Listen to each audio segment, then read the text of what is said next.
the insane security of the White House. I don't know when you're watching this on YouTube, but currently today it is the election, you know? People don't know what's about to happen. I heard they're boarding the White House up and shit now. I always be thinking like, why haven't other countries tried to attack the White House? Have they? Oh yeah, no, the shit got burned down. Never mind. British troops invaded Washington, D.C. in response to an American attack on York, Ontario, Canada. The British troops occupied the Capitol and set fire to many federal buildings, including the White House. Didn't they change the location of it or some shit? Let's see this.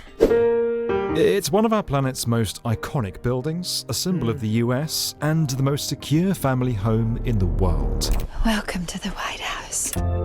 Each of the rooms has a special personality. I just think that I'm sorry, bro. I genuinely would not want to live here. I'm pretty sure Trump, when he was president, he wasn't even living in the White House or some shit. Like he went to visit or something. I'm getting my own fucking like massive mansion or something like that. I'm not living there. And you got everybody looking at you there and stuff. It's like, bro, damn. everything in the White House should be the best. I want to welcome all of you here. Chat's only blurred for like 2 minutes. 1600 YouTube videos. Pennsylvania Avenue. 1600 Pennsylvania Avenue. 1600 Pennsylvania Avenue. This is the 1600. Bro, think he Cardi. Or is that Uzi? No, that's Uzi. people's house, for real. But deep inside the White House, the president does a lot more than just eat, sleep, binge the B1M, and repeat. This is where some of the world's most consequential decisions are taken, and when you've got stuff like that going on, keeping unwanted people out and critical secrets in is the name of the game. Probably the most and one of the most secure buildings in bro, the having like 10 people try to jump, more than 10, bro, and then they just get shot immediately. Yo, that's actually so stupid, bro. If you don't get shot, you're getting prison for like 20 years in a federal prison. world. the most secure buildings in the world. It's one of the most secure places in the freaking world. Over the centuries, this simple neoclassical house has, threat by threat, quietly become one of the most subtly fortified sites in the world. There's everything. Yeah, the thing is, you wouldn't even be able to tell this is fortified. This just looks like a regular ass building. From snipers and missiles to nuclear-proof bunkers, layer upon layer of fencing, and secret underground tunnels to protect. I'm not gonna lie, this is cold. If I'm president, bro, and like a nuclear situation happens and I get to like walk down this aisle or something like that, and with my associates like, yo, what are we about to do, bro? Like, what's going on? I would actually be pretty happy. Like, this looks cool. Protect the administration and the first family. You've got an office, home, and event space above ground, and a secret labyrinth of operation centers and surveillance underneath. This place is world famous, yet still shrouded in mystery. So sit down, strap yourself in, and prepare to be fully briefed on the insane security of the White House.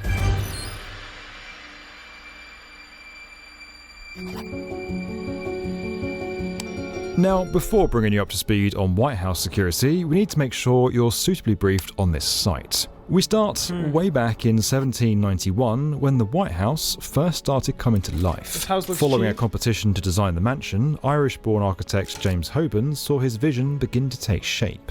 As was sadly damn, I wonder if bro got royalties or something for building the White House. Hey guys, Tom NFG here. You know, only half of you guys are subscribed and even less of you guys have noties on. I hate to be a burden, but you know, I really appreciate it if you hit that sub button and the little bell next to it. You know, it doesn't take long. I know you can get mixed up in the algorithm and everything. But yeah, also tune into the streams. You know, we have a lot of fun over there. I'm telling you, we have a lot of parties going on over there. Yeah, that's it. Bye. Damn. At the time, much of the construction was carried out with the forced labour of enslaved people. Using sandstone, the White House had more than 100 rooms spread over 3 floors.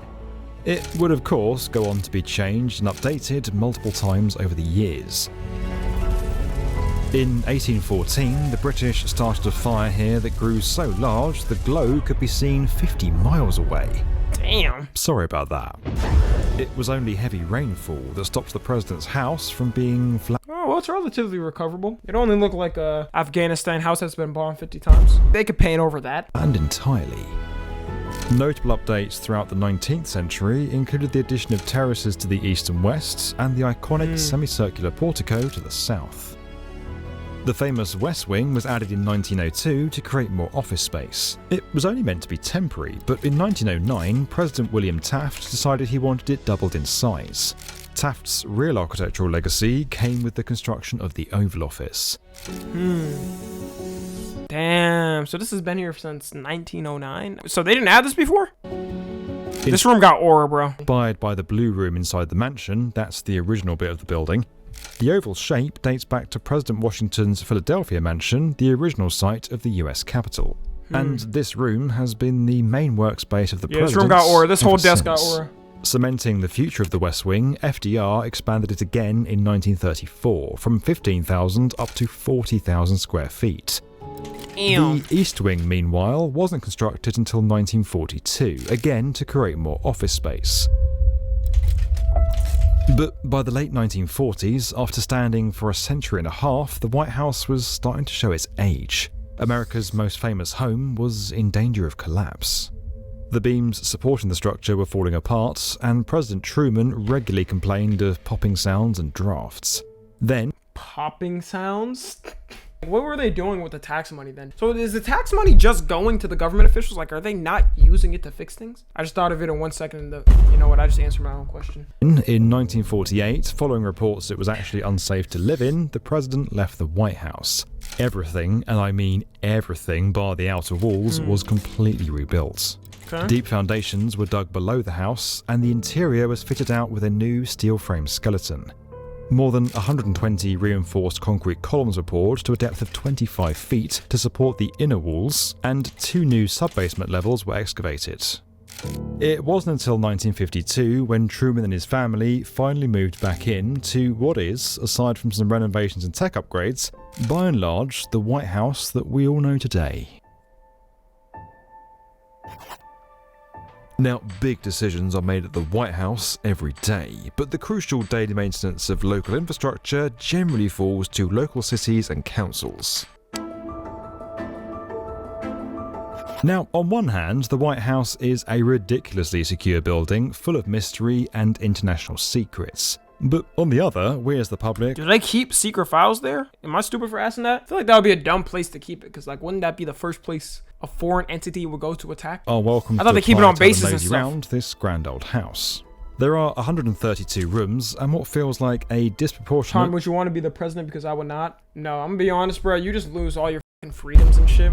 You lose all your freedoms, bro. For real, being the president, like, it really is a thing. You gotta be like very fucking patriotic and want to do something and change for the country, because you have to have secret agents with you your entire life. You have no privacy, basically. They have to like be walking around your house and shit all the time. And it's like, you know, people are out there that want to get you killed, regardless of what type of political affiliation you have. 35 bathrooms. They're spread across Skip to me 6 50 years in the levels, future. a Oh, that's too 2-story old. basement, the ground floor, first floor, second floor, and third floor. And it's all accessed using 8 staircases 132 rooms and 35 bathrooms is pretty diabolical, bro. and 3 lifts. The structure has more than 400 doors, nearly 150 windows, and 28 fireplaces for those cold DC winters. For those of you that can't make it out here for the tour, don't worry, because you we're only going to get take paid- you on one right now. We're starting over here Minimum. in the 2-story East Wing, where the office of the First Lady or First Gentleman is based. But dig down much, much deeper, and you'll discover the Presidential Emergency Operations Center, or PEOC. Built as a concrete air raid shelter following the attack on Pearl Harbor, it's fitted out with everything you'd need to communicate with the outside world. It's this complex where then Vice President Dick phones usually Cheney that old? and eventually President Bush were moved to on 9/11, and it's rumored to be able to withstand a nuclear attack.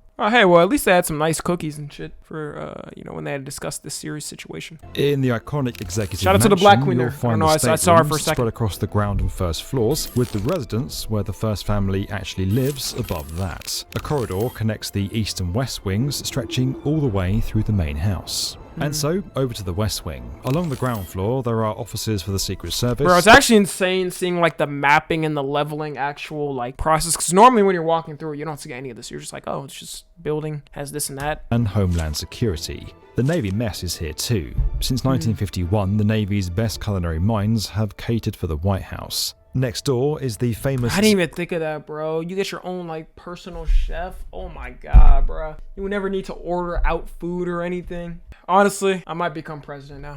But just because of that reason, to be honest. Situation Room, which has just received a $50 million upgrade. It was first built following the Bay of Pigs invasion and was used for updates throughout the Vietnam War by Lyndon Johnson. It's from here that George W. Bush launched the Iraq War, and where Barack Obama watched the Navy SEAL team raid against bin Laden. Nah, this photo is so hard. Why? He locked the Again, this is what you call locking in right here. It's a lot more than just a room, too. It's actually a 5,500 square foot network made up of various spaces. In fact, it used to be a bowling alley, but don't worry, that lane still exists, it's just been relocated. You can now find it sandwiched between a flower shop and the carpenter's shop underneath the north portico. A shop? Like you actually could buy stuff there? On the first floor of the West Wing is the press briefing room, the original site of the indoor pool, the cabinet room, and of course... They had an indoor pool? Oh, why'd they get rid of it, bro? The Oval Office. There's also another 100 or so rooms for the Vice President and various other functions that we haven't really got time to go through now. The red so, room, okay, how that do just you looks keep all creepy. of this? The black... Wait, what the f was that? What do you mean the black room? What is even going on here? They said the black room and they meant it literally. So, how do you keep all of this Torture room? secure? It's fair to say that security at the White House has evolved over the years. Back in 1842, the author Charles Dickens visited the White House, and when nobody answered the door, he just let himself in. What? I would strongly recommend not doing that today. While as a viewer of the B1M, I personally trust your character, security staff can never be too sure. You can book ahead to tour the White House, but if you're planning a visit, requests have to be made 3 weeks in advance to... Every time I see a photo of the White House or whatever, I always remember Pablo Escobar taking the photo in front of it. Coldest photo ever. allow for background checks. Everything from the grounds to the skies here is on permanent 24/7 watch. Any pilots trying to take an unplanned shortcut through Washington airspace will be promptly escorted away by military aircraft. Worse, they may be warned about the likelihood of an incoming missile. Short to medium range surface-to-air missiles are stationed at key locations around Washington. They're ready to act at a moment's notice. It really is the most restricted patch of sky in the world. The nearest airport to the White House is Reagan National, about 4 miles away. Since 9/11, a restricted zone has extended for 15 nautical miles so am I around part the of the lore? airport, with strict controls over entering the airspace. Damn, 50 There's miles? also Prohibited Area 56. Yeah, see, I would think the scariest place to be, an attack happened from another country, is like DC or something. Maybe I'm wrong, because they got protection all over DC. Or P56. It's existed for 50 years and covers the White House, the National Mall, and the residence of the Vice President. Back on the ground, the best place to start is with the fence around the White House perimeter. It's simple, but very effective. In 2023, it was raised from 6.5 feet to 13 feet. Now, that might not sound too high, but altogether it's 3,500 feet of thick iron bars fitted with pressure sensors, anti-climb, and anti-intrusion technology. Thanks to help from its deep concrete footings, it's also blast that is way more deep than I thought. Holy shit. ram-proof, a very far cry from the wooden fence that once stood here in the 1800s. A range of infrared cameras and a roof-mounted radar system highlight intruders to security services. The 150 windows are fitted with the strongest bulletproof glass on the planet. In 2011, several shots were fired at the White House from a semi-automatic rifle. None managed to penetrate the windows, but it was still a big moment in the history of this How did that happen? Yeah, nice one, Secret Service. building. Now, protecting what's often called the People's House is a task given to the Secret Service. While it's not publicly known how many agents are stationed at the White House, we do know that at all hours, well over 1,000 officers are placed there and at key locations around DC. Groups of armed agents patrol the grounds, and a team of snipers keep watch from the roof of the executive mansion. And yet, with all those measures, there are still those who've tried their luck at a very ill-advised break-in. In 2014, before the fence was upgraded, a 2-year-old managed to squeeze through the bars to the north and delay a presidential address. Bro, what did they think? The 2-year-old had a fucking bomb strapped on him? What did they think was gonna happen? How many lockdowns at ultra-secure government facilities had you caused by the age of 2? Of course, there have in fact been multiple more dramatic and even fatal attempts. Our unequivocal advice is please don't bother. Book a tour like everyone else, or just watch this video again. Yeah, guys, don't try it, man. Don't try to jump the White House. Conspiracies about the White House are a dime a dozen. It's no secret that the president's mansion is surrounded by exactly that. Secrets. From east to west, top to bottom, but most notably, down below, the tunnels. It's popular opinion that underneath the White House there's a system of passageways. Ooh, that would be kind of fun. Like something happened and they had to escort the president, and the way the president escorts is like a water slide. Probably not quite like that. No, that would be fun. They got to do that.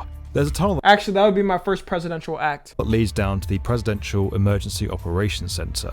Then, between the East Wing and the Treasury Building, there's another 761-foot escape route. Less substantiated rumours include underground passages to the Pentagon, the Capitol Building, Blair House, and the residence of the Vice President. As you can see, the rumours of these tunnels really do stretch far and wide, quite literally. Unfortunately, any further information is well above our clearance level. They definitely got some secret tunnels that people don't know about. There's no way. The White House is a lot more than just a big and imposing mansion. It's steeped in history, a survivor of fires, plane crashes, and multiple wars. It's a place of history-altering decisions and family memories alike, an architecturally significant and world-renowned landmark. But even with its endless renovations and security upgrades, at its heart, James Hoburn's original White House still lives on. And with a new family moving in very soon, who knows what the next chapter of history might bring.